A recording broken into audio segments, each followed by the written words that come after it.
Something just shifted in this war, and most people haven't realized how big it actually is. On April 25th, 2026, Ukraine didn't just hit an airbase. Ukraine reached into the heart of Russia, past the Ural Mountains, into the industrial city of Chelyabinsk, and destroyed some of the most advanced and expensive aircraft the Russian military possesses. The strike on Shagol Airfield, confirmed by satellite imagery, caused damage to Russia's Su-57 fifth-generation stealth fighters and Su-34 strike aircraft, representing one of the most significant attacks ever launched against Russian airfields. Now, if you're sitting here thinking, okay, a few planes got hit, so what? I want you to stay with me, because what happened at Shagol is not just a military headline, it is a window into a deep and accelerating shift in the entire architecture of this war, and by extension, in global power itself. The rules that everyone assumed were fixed, the rules about who can strike whom, how deep into a nation's territory, and with what tools, those rules just got rewritten. And the implications of that reach far beyond Ukraine, far beyond Russia, and land squarely in front of every nation on this planet that is currently trying to calculate its own security and its own future. Shagol Airfield is not a frontline base. It sits in the Chelyabinsk region in the southern Urals, more than 1,500 kilometers from Ukraine's eastern border. That distance represents a new threshold in Ukraine's demonstrated long-range strike capability with unmanned systems. Think about that for a moment. 1,700 kilometers. That's roughly the distance from New York City to Omaha, Nebraska. And Ukraine flew drones that entire distance, evaded Russian air defenses, and hit some of the most prestigious military hardware Russia owns. Not at the front, not near the border, but deep inside what Russia has always considered its untouchable interior.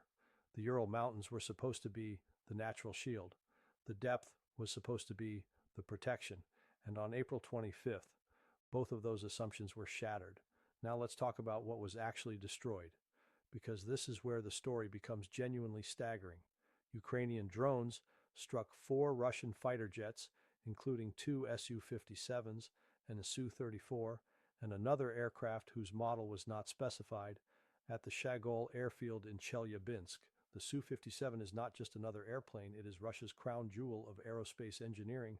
It is their answer to America's F-22 and F-35.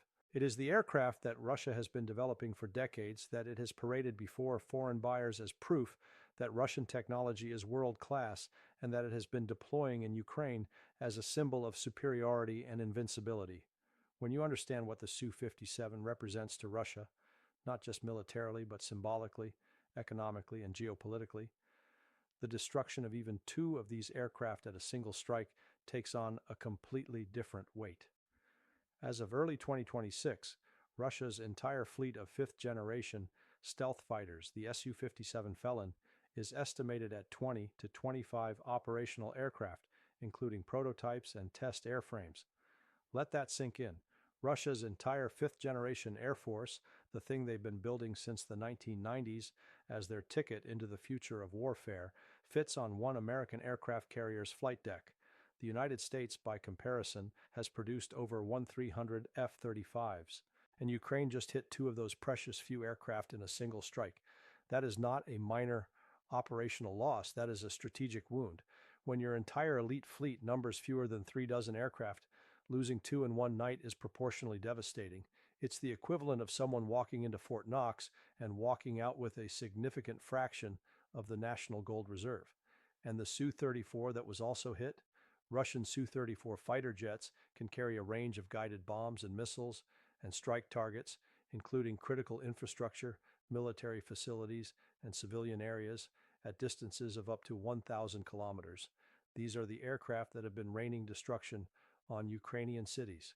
These are the platforms responsible for glide bombs tearing through apartment buildings in Kharkiv, in Zaporizhzhia, in Kherson. Every Su-34 that is destroyed is, in a very direct and measurable way, fewer bombs falling on Ukrainian civilians. This is not abstract geopolitics. This is people's lives. And Ukraine just took one more of those instruments of terror off the table permanently. Now, what I want you to understand about the operation itself is how it was conducted, because the method matters as much as the result. According to the head of Ukraine's unmanned systems forces, satellite reconnaissance conducted by the General Staff verified that at least 3 long-range strike weapons successfully hit the airfield, located 1,700 kilometers from the Ukrainian border. This was not a lucky shot. This was a planned, coordinated, intelligence-supported operation that required months of preparation, satellite reconnaissance, route planning, and electronic warfare suppression. The precision involved is extraordinary.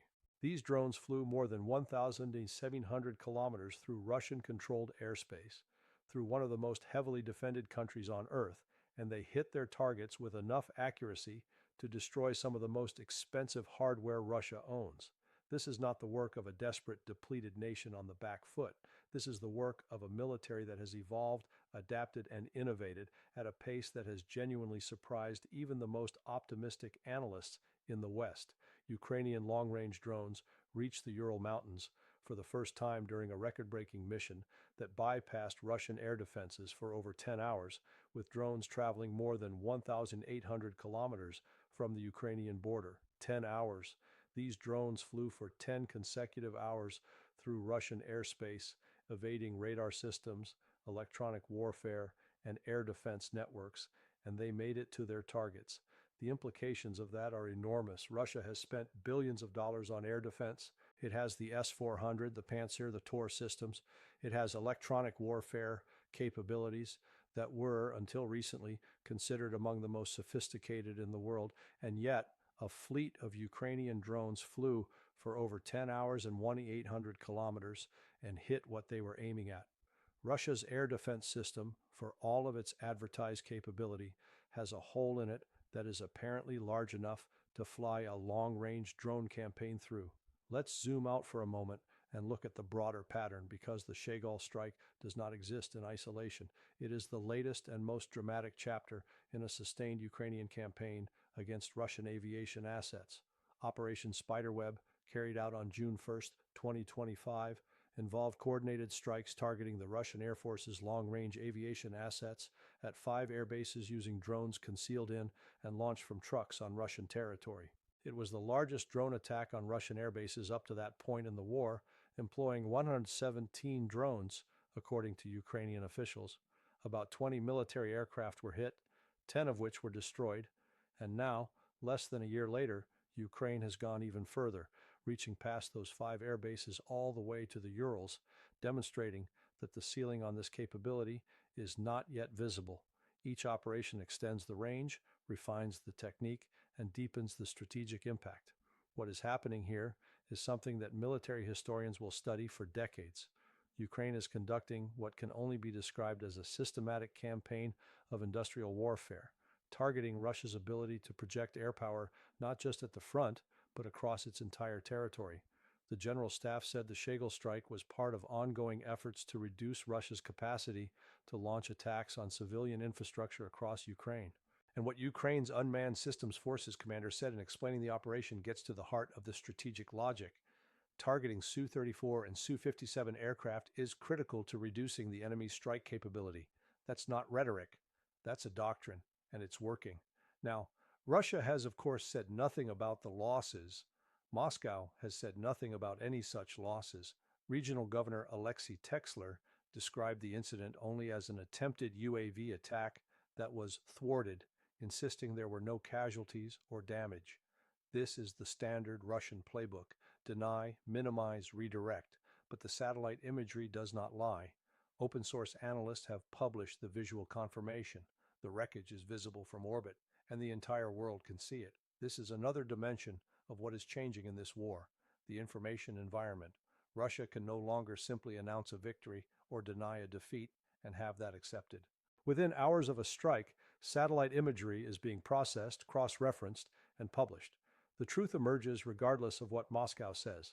Local social media posts from Chelyabinsk describe drones flying over residential areas at dawn, followed by explosions near the Chelyabinsk Higher Military Aviation School of Navigators, a key training hub for Russia's long-range and drone operators. Residents told of windows shaking, car alarms triggering, and smoke rising near the airfield.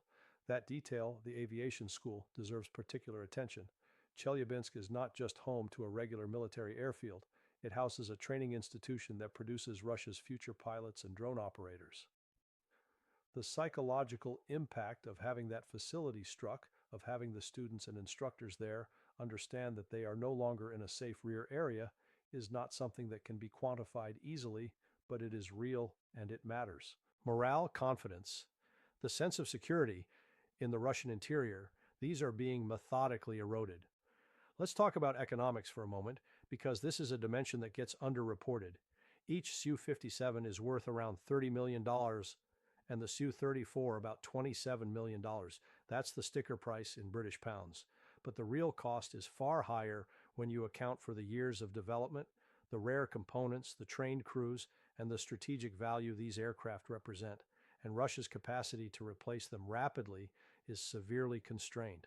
Russia had announced it would have 76 operational Su-57 fighters by 2027 to 2028.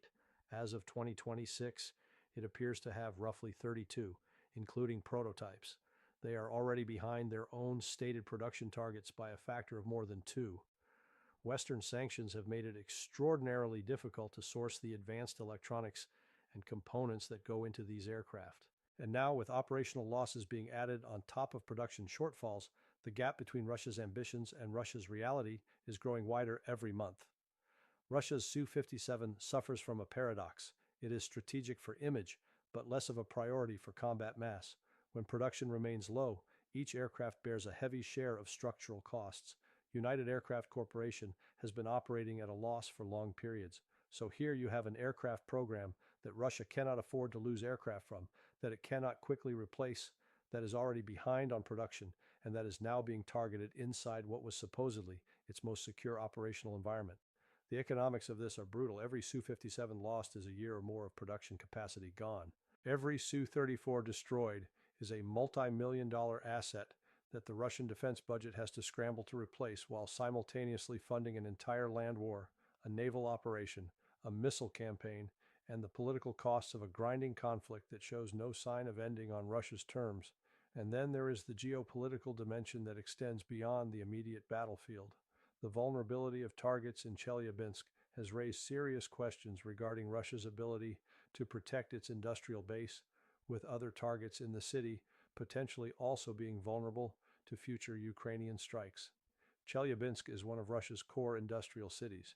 It is part of the Ural industrial heartland that was the backbone of Soviet military production and remains critical to Russia's defense manufacturing capacity today. When Ukraine demonstrates the ability to strike there with drones, it is not just threatening aircraft. It is threatening the entire ecosystem of military-industrial production that sustains Russia's war effort. The factories, the refineries, the logistics infrastructure, all of it has now been placed inside Ukraine's demonstrated strike envelope. Ukraine has damaged or destroyed so much Russian oil and gas infrastructure in the past 2 weeks that it has prompted Russia to issue a warning to European countries and industries against funding Ukraine's long-range drone production. Russia warned of unpredictable consequences and described European moves as a deliberate step leading to a sharp escalation of the military and political situation on the entire European continent. Russia is rattling the nuclear umbrella again, using escalatory language, threatening consequences.